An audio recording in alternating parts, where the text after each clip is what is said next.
Topic po natin, best sleeping position. Okay? Ang pagtulog natin, di ba? 8 hours ang tulog natin every day.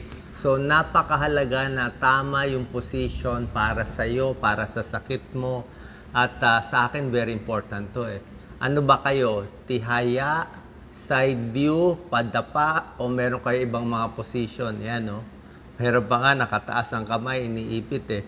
Anyway, ang pag-uusapan natin talaga, kung ano yung pinakamagandang sleep position para sa iyo.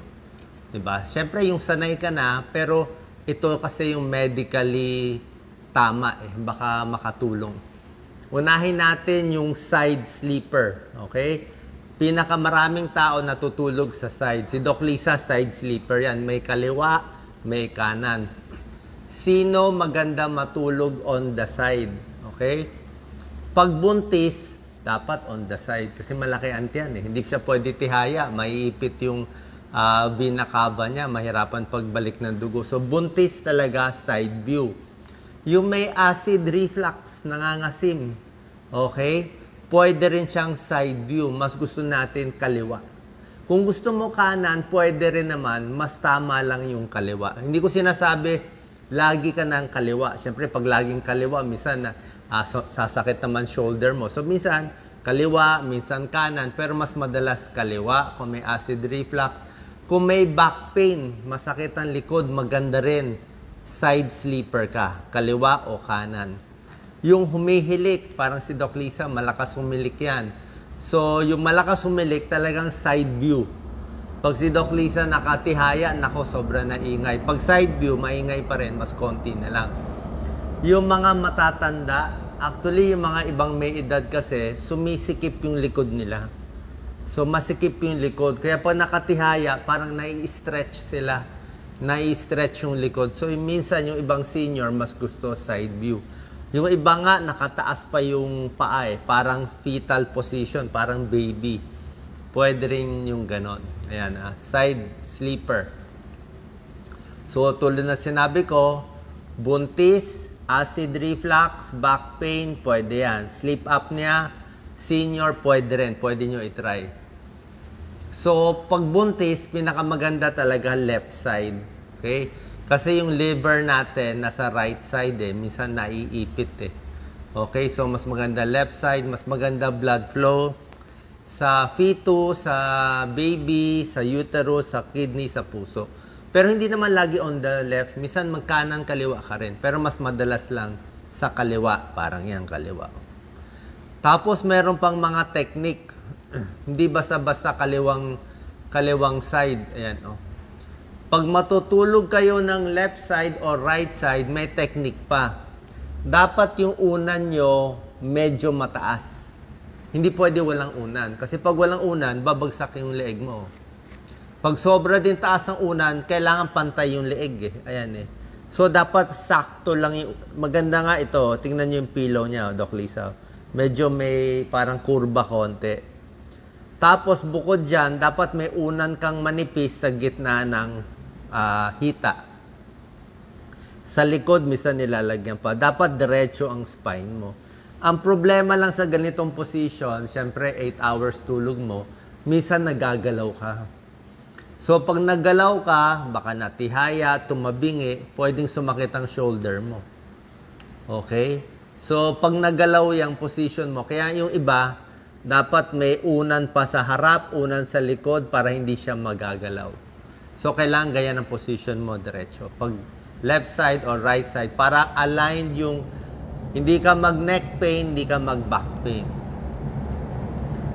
Ano naman ang problema sa side view? Okay? Pag side view, ay may wrinkles talaga. Parang si Doc Lisa, pag natulog yan, kita mo yung mukha niya, maraming linya. Oo, di ba? Gusto natin tihaya, walang problema. Siya malinya. Paano pinipi mo yung mukha mo? Pero okay lang. Kasi wala tayong choice eh. Kung masakit ng likod, may GERD. Yan, oh. Yan. Tapos, depende rin sa unan mo. Yun lang naman pinaka-side effect niya. Left side usually better than right side. Dahil sa position ng buntis, sa position ng stomach natin, mas maganda left. Mas hindi babalik yung GERD mo. Kasi pag titingnan mo yung anatomy nandun. Pero minsan, pa kanan, kaliwa, wala namang problema. Pero dapat diretso ka. Pag nagkamali ka ng ikot niya, nawala yung ulo mo sa unan, di ba? Ayan. Pagising mo, stiff neck. Pagising mo, back pain. Yan ang problema. Ayan ha. So yan ha. On the side, yan ang pros and cons. Ako, minsan side view, pero mas gusto ko talaga higa ng tihaya. Ito, tihaya. Actually, hindi nga maganda tihaya niya. Huwag ganito at kino mo yung ulo niya tabingi. Oh. Dapat diretso ulo. Tapos dalawang kamay, dapat diretso lang. Ayan, diretso lang para balance ka. Okay? Sleeping on the back, second most popular position. Kung ganito kayo, mag-comment kayo. Maganda rin yan sa may back pain. Okay? Side view pwede back pain, pero sa likod, pwede rin yan sa back pain, nakalapat, pero dapat may unan na maliit sa ilalim ng tuhod. Papakita ko. Ito, wala kang wrinkles talaga dyan. Hindi ka magkaka-wrinkles dito. Sa may neck pain, okay din yan. Basta maganda unan mo. Flat na flat ka. Kung meron kang sipon, okay? Tumutulo ang sipon, pwede yan, dalawang unan. Dalawang unan. Dalawa, tatlong unan. Pag may GERD ako, pwede rin yung ganito, pero dalawang unan. Medyo nakataas para hindi umakyat yung acid. So, may sipon, may nasal congestion, may GERD konting taas. Kaya nga, pagkakain ako ng 6 p.m. o 7 p.m., 3 hours after, bago lang hihiga. Kundi aakyat yung kinain mo, magigising ka, masakit ang lalamunan. Pag, upright to, ang ganda, kita mo. Bumili kayo ng magandang unan, okay? Merong mga memory foam na umaayos para sa ulo mo. Mas maganda, medyo mas mahal. Huwag din sobra taas yung unan, sasakit ang likod, ang leeg, huwag din sobra baba, sakto lang. Although sanayan merong iba pag masakit ang leg, merong tuwalya lang, naka-fold. Pwede rin yon, pero importante tama yung position at diretso yung ulo as much as possible. Dalawang kamay ganyan lang para balance siya yung likod mo. Kasi pag nakaganyan ka, mali. Yung iba naman, iniipit yung kamay, lalong mali. Paghising mo, manhid. Okay? At pinaka-problema sa akin, yung malikot matulog. Yan, mga batang malikot, tulad ako. Minsan nananaginip ako, malikot matulog. Minsan nahulog na ako. So pag ako natutulog, sinisigurado ko, baka may dingding sa isang side, may silya sa isang side. Kaya kahit mananaginip ako, kahit umikot-ikot, huwag kang mahuhulog sa kama mo. Marami nahuhulog sa kama. Okay, baka may dumapong ipis, may magulo ka, magpanik ka, madilim pa. Dapat may konting ilaw, may harang para safe ka sa pag-ikot mo. Yan, mga position. Pag GERD, sinabi ko, GERD and stuffy nose, taas konti, dalawang unan. Merong mamahaling kama na itataas. Merong mamahaling kama, maganda yun. Natataas yung parang hospital bed. Pero hindi siya hospital bed. Meron yon, konting taas, mga ganyan lang, mga 20 degrees. Tapos yung sa may binti, nakataas konti, sa may tuhod, maganda yon. So ganyan. Pero hindi rin pwede sobra taas. Pag sobra taas, masakit din sa may puwetan. Okay? Ano problema naman pag sleeping on the back? Ang bawal, sino bawal ganito? Siyempre, buntis, bawal. Malaki ang tiyan. Okay, humihilik. Pag humihilik kasi malakas siya humilik, yung dila niya bumabagsak sa lalamunan, may problema din siya. Matataba. Mabigat ang tiyan, matataba. Hindi rin po pwede. Okay? So, kanya-kanya. Ito kasi suggestion lang. Pero kung ano naman talaga yung kasanayan nyo, sanay kayo, okay lang naman. Subukan nyo yung gusto nyo. Ito, Doc Lisa, pwede mo focus. Very important to. Pag sumasakit ang leeg mo, baka sobrang taas yung unan mo. O baka naggalaw ka nung natutulog ka. Diba? O to sobrang baba. Sakto dapat diretso yung neck. Okay? I-adjust mo maigi. Pag side view, wag sobra taas yung unan. Wag sobra baba. Dapat sakto. At hindi ka gagalaw dapat. Nakaipit ka na hindi ka gumagalaw. Tingnan mo, pag side sleeper ka, yan, oh, dapat may unan dito, diretso ito. Ayaw mo masyadong bagsak. Tapos yung mattress, depende rin sa kutsyon. Pag sobra, ako mas gusto ko medyo malambot. Ayaw ko matigas. Tama lang, too hard sa semento na tutulog, ayan, tabingi ka. O right firmness, ako medyo gusto ko malambot-lambot. Isa din problema, pag sobrang tigas yung higaan mo, pwede maipit yung nerve. Parang sciatica, namamanhid ang paa. May gano'n, namamanhid ang paa. So yung tulog natin, very important.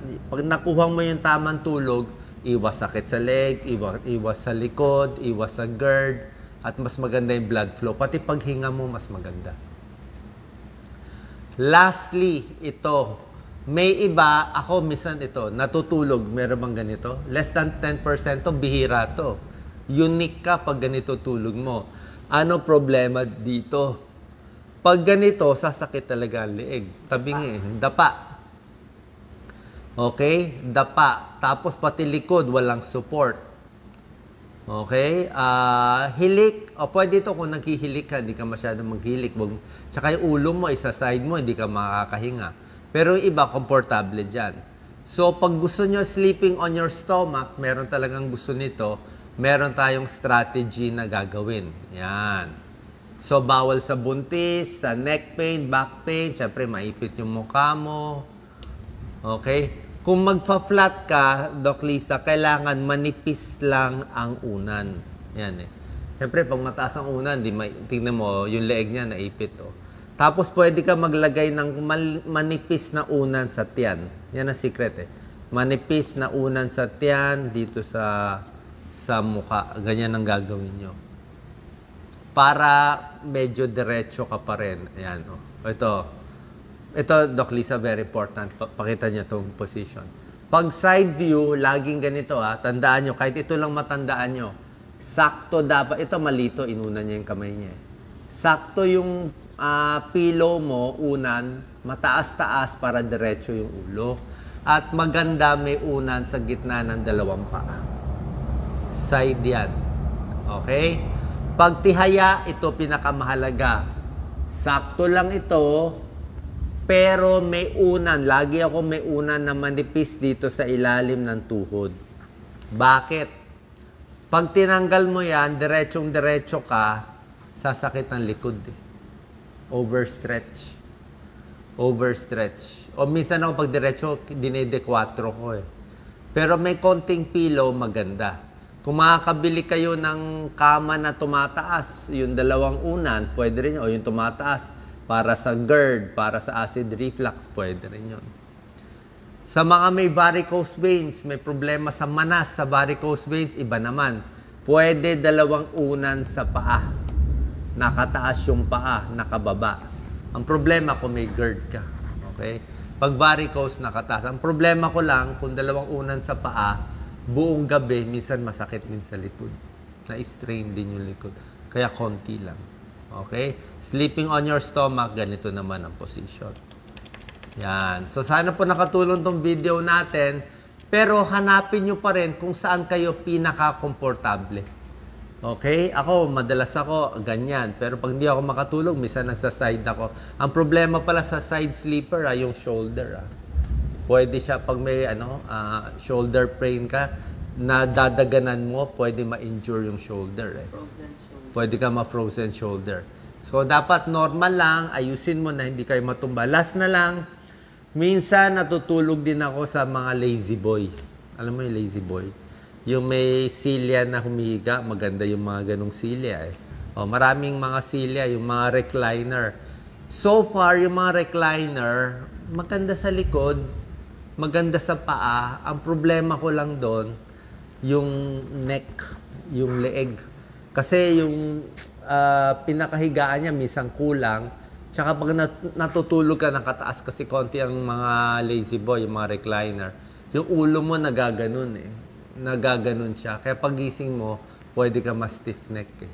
Kung may neck pain, parang ako problema ko neck pain, pinakamaganda pa rin yung upright, ganyan pa rin. Yan pa rin pinakamaganda sa neck pain. Flat na flat. Okay? Flat na flat. Yan ang pinakabagay. So, subok-subukan nyo. Baka yung solusyon sa problema nyo, neck pain, back pain, GERD, ay makukuha dito sa tamang pagtulog. God bless mo.